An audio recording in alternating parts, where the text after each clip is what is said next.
नमस्कार साथियों, एक बार फिर से आप सभी का बहुत बहुत स्वागत है लोधरी क्लासेस के बीए प्लेटफॉर्म पर। दोस्तों, बीए थर्ड ईयर के अंतर्गत इतिहास वाले एक पार्ट है आपका मध्य प्रदेश में स्वतंत्रता आंदोलन, ठीक है ना। तो इस वाले पार्ट से संबंधित कुछ महत्वपूर्ण प्रश्नों को आज हम देखने वाले हैं। तो कुछ महत्वपूर्ण प्रश्न नहीं बल्कि मात्र 15 ऐसे महत्वपूर्ण प्रश्न देखने वाले हैं आज के सेशन में, जो आपकी एग्जाम के लिए, जो आपकी 2000 परीक्षा के लिए, 2024 वाली परीक्षा के लिए रामबाण साबित हो सकते हैं। यदि आपने अभी तक इन प्रश्नों की तैयारी नहीं भी की है ना, तो भी आप दोस्तों मात्र इन प्रश्नों को पढ़ के और आसानी से बेहतर रिजल्ट प्राप्त कर सकते हैं। तो आइए शुरू करते हैं अपना आज का सेशन। तो आज का जो हमारा सब्जेक्ट है, सब्जेक्ट का नाम है मध्य प्रदेश में स्वतंत्रता आंदोलन। याद रखिएगा, मध्य प्रदेश में स्वतंत्रता आंदोलन इतिहास। अब जिसका ये विषय है वो यहां से ये 15 प्रश्न जरूर ले ले और अब से सिर्फ और सिर्फ 15 प्रश्नों की तैयारी में लग जाए। क्लियर है ना। इन 15 प्रश्नों की तैयारी के बाद ही जो है आपके अंदर एक ऐसा कॉन्फिडेंस देखने को मिलेगा, आपको लगेगा ऐसा 15 प्रश्नों, मात्र 15 प्रश्न मात्र पढ़ लेने से, इनकी अगर अच्छी से तैयारी कर ली आपने सिर्फ इन 15 प्रश्नों की, यकीन मानिए कंप्लीट 15 प्रश्न कंप्लीट करते ही आपको इतना कॉन्फिडेंस आ जाएगा जैसे आपने पूरे सब्जेक्ट को बहुत अच्छे से और बहुत बेहतर तरीके से पढ़ लिया हो। ठीक है, तो आइए बढ़ते हैं अपने सेशन में डायरेक्टली। जी हां, आगे बढ़ने से पहले एक बात और कहूंगा कि अगर आप पहली बार हमारे सेशन को देख रहे हैं, नए स्टूडेंट हैं, तो हमारी प्लेलिस्ट को एक बार जरूर विजिट कीजिएगा। वहां पर आपको बीए के ऑलमोस्ट सभी विषय फ्री ऑफ कॉस्ट पढ़ने को मिल जाएंगे। डिटेल में क्लासेस ली गई है और हर एक क्लासेस का नोट्स भी उसी की डिस्क्रिप्शन में अवेलेबल करवाया गया है। तो आप नोट्स के साथ में आप बेहतर तरीके से अपने एग्जाम की तैयारी कर सकते हैं। तो आइए शुरू करते हैं और लेते हैं आज का पहला प्रश्न। पहला प्रश्न है, मध्य प्रदेश में स्वतंत्रता आंदोलन के स्रोतों का वर्णन कीजिए। मध्य प्रदेश, ये सभी मध्य प्रदेश वाले छात्रों के लिए है। याद रखिएगा, मध्य प्रदेश वाले छात्रों के लिए, क्योंकि उन्हीं के सिलेबस में है ये वाला इतिहास वाला ये पार्ट, मध्य प्रदेश में स्वतंत्रता आंदोलन। क्लियर है, तो सभी मध्य प्रदेश वाले छात्रों के लिए है ये। क्लियर है, 2024 के लिए विशेष रूप से। तो मध्य प्रदेश में स्वतंत्रता आंदोलन के स्रोतों का वर्णन कीजिए। क्या मतलब वो इस प्रश्न का कि एमपी में अर्थात मध्य प्रदेश में जो स्वतंत्रता आंदोलन हुए हैं उनके स्रोत क्या क्या रहे हैं, अर्थात कि उन आंदोलनों की शुरुआत कहां कहां से हुई है मध्य प्रदेश में। एकदम सिंपल से प्रश्न है, कोई लेंदी नहीं है और कुछ डिफिकल्टीज नहीं है। यदि आपने थोड़ा बहुत भी पढ़ा है तो अभी आप इनको आसानी से कर ले जाएंगे। ठीक है ना। अगला प्रश्न आएगा आपके कि 19वीं सदी से मध्य प्रदेश की ऐतिहासिक पृष्ठभूमि को समझाइए। क्या कहा जा रहा है, 19वीं सदी से मध्य प्रदेश की ऐतिहासिक पृष्ठभूमि को समझाइए। तो 19वीं सदी से लेकर के वर्तमान तक का मध्य प्रदेश का पूरा इतिहास आपको बताना है, उसकी पूरी पृष्ठभूमि आपको बतानी है। ठीक है ना। और इनके आंसर कहां से, तो इसी सेशन के लास्ट में हम डिस्कस करेंगे कि इनके आंसर हम किस प्रकार से निकालें, और अगर बुक है आपके पास तो वहां से कैसे इनका आंसर पढ़ें, वो सारी बातें हम लास्ट में करने वाले हैं। 2 मिनट आखिरी में लूंगा सेशन कंप्लीट होने के बाद। चलिए, अगला प्रश्न है कि मध्य प्रदेश में राष्ट्रवाद के उदय के कारण या उदय की विवेचना कीजिए। मध्य प्रदेश में राष्ट्रवाद का उदय हुआ, इसके पीछे कौन सी परिस्थितियां थी, कौन से कारण थे, उन सब की विवेचना आपको करनी है। ठीक है ना, उनकी विवेचना आपको करनी है। तो यहां पर जो मैं मार्क कर रहा हूं ना, वो मार्क आप जो हाईलाइट कर रहा हूं मैं, है ना, ये टर्म है। प्रश्न के शब्दों पर मत जाइएगा, प्रश्न की लैंग्वेज पर मत जाइएगा, जो प्रश्न दिया गया है उसकी टर्म को पकड़िए। टर्म से ही आपके एग्जाम में क्वेश्चन बनेंगे, याद रखिएगा। ठीक है ना। शब्दों को तो कहीं पर भी घुमाया जा सकता है लेकिन टर्म को चेंज नहीं किया जा सकता, इसलिए टर्म पर फोकस कीजिएगा कंप्लीटली। चलिए, अगला प्रश्न है, टिप्पणी कीजिए। झंडा सत्याग्रह और जंगल सत्याग्रह। झंडा सत्याग्रह क्या था और जंगल सत्याग्रह कहां था, इसके बारे में कंप्लीटली, वैसे तो अगर एक ही प्रश्न आता है इसी प्रकार का कि टिप्पणी करने के लिए कह दिया जाता है आपसे और दोनों कॉन्सेप्ट को पूछा जाता है, झंडा और जंगल सत्याग्रह, तो इनसे रिलेटेड जो भी जितने भी आवश्यक तथ्य हैं उन सबको आप एक साथ रख सकते हैं। ठीक है ना। तो इसका कहने का मतलब है कि संक्षेप में इन दोनों ही कॉन्सेप्ट को आप जो इन दोनों कॉन्सेप्ट की व्याख्या कर सकते हैं। क्लियर है। चलिए, अगले प्रश्न पर मूव करते हैं जल्दी से। सेशन जैसे कंप्लीट होगा, डिस्क्रिप्शन में जाकर के नोट्स डाउनलोड कर लीजिएगा और वहां से उस नोट्स को डाउनलोड करके और अपनी पुस्तक खोल के उसमें जो जो क्वेश्चन मैं बता रहा हूं ना, उन क्वेश्चनों को मार्क जरूर कर लीजिएगा। ठीक है ना, क्योंकि आज से और अभी से आपको मात्र अब यही प्रश्न पढ़ने हैं, इसके अलावा कोई प्रश्न आपको नहीं पढ़ना है। चलिए, अगला प्रश्न है, बुंदेला विद्रोह क्या था। बुंदेला विद्रोह क्या था, इसके कारण और परिणाम बताने हैं। 3 टर्म इसमें पूछी गई है बुंदेला विद्रोह के बारे में।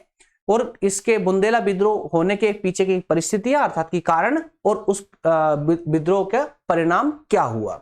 अगला प्रश्न है प्रश्न नंबर 6, मध्य प्रदेश में 1857 के विद्रोह के कारण और प्रभावों का वर्णन कीजिए। क्लियर है। मध्य प्रदेश में 1857 की जो क्रांति हुई थी, उस 1857 की क्रांति का मध्य प्रदेश में कारण क्या था और उसके मध्य प्रदेश में प्रभाव क्या रहे हैं। क्लियर। प्रश्न नंबर 7 है, देखिए सारे प्रश्न देखने में बहुत इजी लग रहे हैं और एग्जैक्टली इजी है, इजी ही है, ज्यादा उलझन जैसे कोई चीजें नहीं है इसके अंदर। लेकिन फिर भी मैं आपसे एक ही बात कहूंगा, हर प्रश्न की टर्म पर फोकस करना कि उस प्रश्न में पूछा क्या गया है।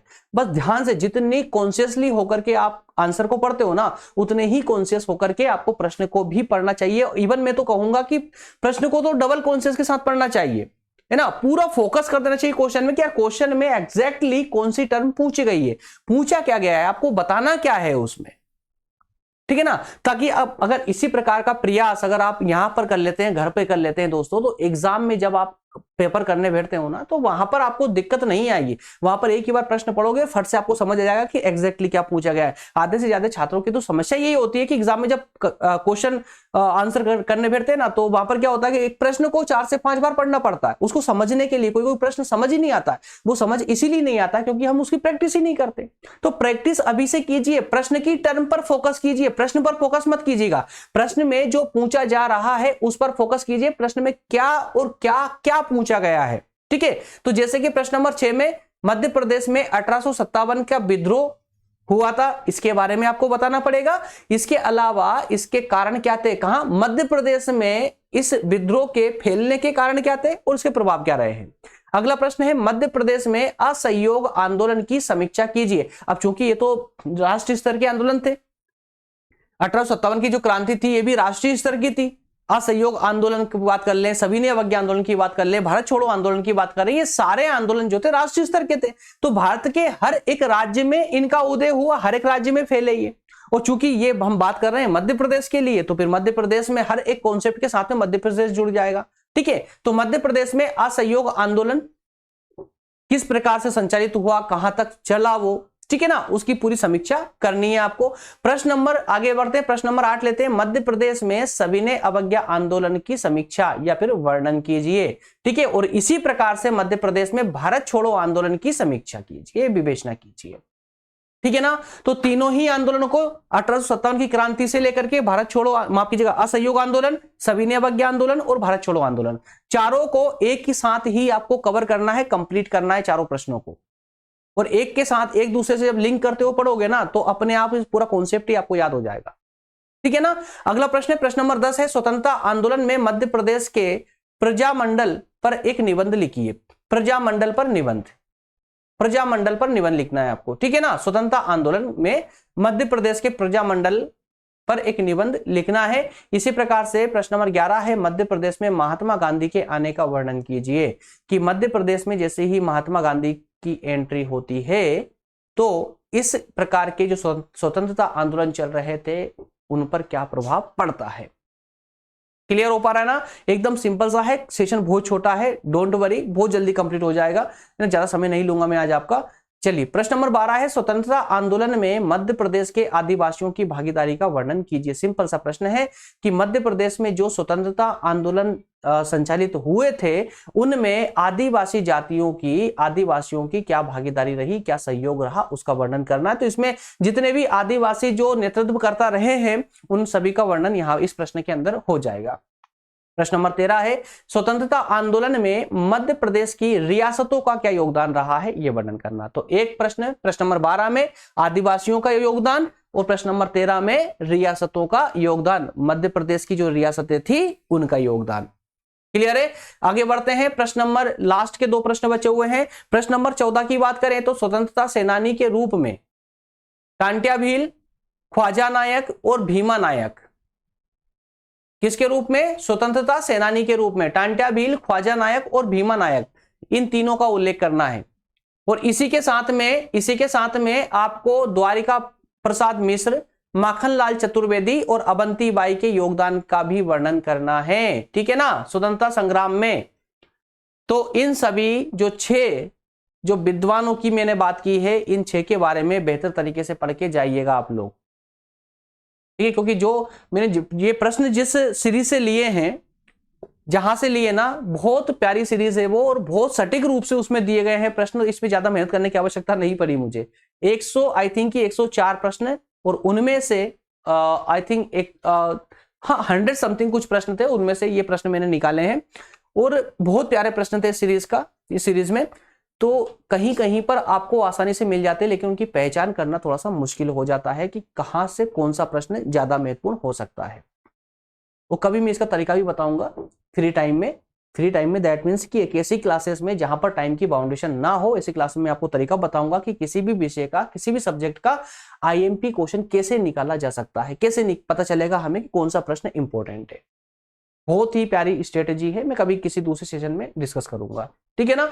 चलिए, अब जिन दोस्तों के एग्जाम थोड़ा सा लेट है, एटलीस्ट 1 वीक है या 1 मंथ है, उनको इन 10 प्रश्नों पर और चर्चा कर लेनी चाहिए, लघुत्तरी और अति लघुत्तरी प्रकृति के प्रश्नों पर। अभी तक के जो 15 प्रश्न मैंने डिस्कस करवाए हैं वो दीर्घ प्रकृति के प्रश्न हैं, और लघुत्तरी और अति लघुत्तरी प्रकृति के मैं 10 प्रश्न आपको और दे रहा हूं। साथ ही साथ में इनको भी 2-4 बार पढ़ के ही एग्जाम में जाइएगा, यदि आपके पास टाइम है तो। और यदि आपका एग्जाम कल परसों में है, 2-4 दिन के अंदर होने वाला है ना, तो फिर आप मात्र वो 15 प्रश्नों की तैयारी कीजिएगा।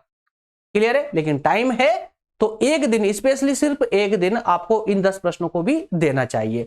पहला प्रश्न है, मध्य प्रदेश के स्वतंत्रता आंदोलन के स्रोत के रूप में गजेटियर का उल्लेख करना है। गजेटियर, ठीक है ना, स्रोत के रूप में गजेटियर का उल्लेख। प्रश्न नंबर 2 है, मध्य प्रदेश के प्रारंभिक स्वरूप, मध्य प्रदेश का प्रारंभिक स्वरूप क्या था, समझाना है। प्रश्न नंबर 3, डलहौजी की हड़प नीति क्या थी। प्रश्न नंबर 4, भोपाल के सैनिक विद्रोह का मतलब क्या था, सैनिक विद्रोह क्या था, और यही जो है 1857 क्रांति का कारण भी बना था। अगला प्रश्न है, भारत छोड़ो आंदोलन की पृष्ठभूमि समझाइए। प्रश्न नंबर 6, बुंदेलखंड के प्रजामंडलों पर एक टिप्पणी लिखिए। प्रश्न नंबर 7 है, 1857 के संग्राम में मध्य प्रदेश की महिलाओं की भूमिका क्या रही है, यह बताना है। और सेम प्रश्न है, असहयोग आंदोलन में मध्य प्रदेश की महिलाओं की क्या भूमिका थी। प्रश्न नंबर 9, शंकर शाह और रघुनाथ का स्वतंत्रता आंदोलन में क्या योगदान रहा है। आखिरी प्रश्न है, मर्दन सिंह कौन थे, बताइए। ये 10 प्रश्न ऐसे प्रश्न, छोटे छोटे प्रश्न, ज्यादा लेंदी नहीं है। इन टर्मों को भी यदि आप पढ़ लेते हैं तो पूरे कॉन्फिडेंस के साथ में आप एग्जाम देने जाओगे, और आओगे भी पूरे कॉन्फिडेंस से कि 100% जितना आप करके आए हैं नंबर आपको 100% मिलने वाले हैं। क्लियर है? तो अब जरा थोड़ी सी बात कर ले कि इन प्रश्नों के उत्तर आपको कहां से मिलेंगे। दोस्तों, चाहे आपके पास सीरीज हो, चाहे आपके पास बुक हो, मैं हर एक मॉडल पेपर में जिस तरह से मैं आपको इसका तरीका बताता हूं आंसर ढूंढने का, वही इसमें भी बताने वाला हूं। आपको करना कुछ नहीं है, चाहे कोई सी भी सीरीज हो, कोई सी भी बुक फॉलो कर रहे हो आप, है ना, और नहीं भी है तो भी तरीका बताता हूं मैं आपको। देखिए, प्रश्न को उठाइए, सबसे पहले तो आप पीडीएफ डाउनलोड कीजिए, डिस्क्रिप्शन में जाकर के डाउनलोड करके प्रश्न नंबर 1 से ही आप ये सबसे पहले ये देखिए कि उसमें क्या क्या टर्म पूछी गई है, और उन टर्मों को अपनी किताब में ढूंढने का प्रयास करें, चाहे वो सीरीज हो किसी पब्लिकेशन की, चाहे वो कोई किताब हो आपके पास, उसमें उस टर्म को ढूंढने का प्रयास करें। सेम टू सेम क्वेश्चन आपको आपकी पुस्तक में नहीं मिलेगा, और यदि मिल जाए तो बहुत अच्छी बात है, नहीं मिला तो फिर क्या करोगे। अब हूबहू मत जाइएगा यार कि इसी प्रकार का तो प्रश्न है नहीं इसमें, तो इसलिए मैंने जो मार्क किया ना उस पर फोकस करना, टर्म पर टर्म देखिएगा क्या पूछा गया है, उस टर्म को अपनी पुस्तक में ढूंढना। पुस्तक नहीं है या कोई टर्म ऐसी है जो पुस्तक में नहीं मिल पा रही है, तो मेरे प्यारे दोस्त उसको गूगल पर सर्च कर लेना, वहां पर आपको कई सारी वेबसाइट मिल जाएगी, उन वेबसाइटों में कई सारे कंटेंट मिल जाएंगे। डायरेक्टली गूगल पर आप सर्च करोगे तो आपको कंटेंट मिल जाएगा, वहां से आप उस कंटेंट को स्क्रीनशॉट लेकर के और अपने पास रख सकते हैं रिवीजन के तौर पर। और वैसे तो मैक्सिमम डेटा आपको आपकी पुस्तक से ही मिल जाएगा। क्लियर है ना? चलिए, तो इसी के बाद में दोस्तों अब मुझे कमेंट करके आप लोग बताएंगे कि अगला मॉडल पेपर 3rd ईयर के अंदर अगला मॉडल पेपर आप किस सब्जेक्ट का चाहते हैं। जिसकी ज्यादा कमेंट आएगी, जिस सब्जेक्ट को लेकर ज्यादा कमेंट आएगी, मैं उसी सब्जेक्ट का मॉडल पेपर कल वाले सेशन में दे दूंगा। ठीक है ना? चलिए, ओके फ्रेंड्स, मिलते हैं नेक्स्ट सेशन में अगले मॉडल पेपर के साथ में। Thank you so much. जाने से पहले एक बात और बता दूं, 3rd ईयर में जो पॉलिटिकल साइंस की सीरीज चल रही है, स्टेट पॉलिटिक्स इन इंडिया वाली, उसकी क्लासेस एक्चुअल में थोड़ा पीपीटी बनाने में उसमें समय काफी लग जाता है, इसलिए थोड़ा सा रुक रुक कर उसमें सेशन चल रहे हैं। लेकिन निश्चिंत रहिएगा, मैं सेशन कंप्लीट ही करवाऊंगा, सब्जेक्ट को पूरा कंप्लीट करवाऊंगा, बीच में नहीं छोड़ूंगा, ठीक है ना। कंप्लीट करेंगे उसको। ओके फ्रेंड्स, मिलते हैं नेक्स्ट सेशन में। Thank you so much.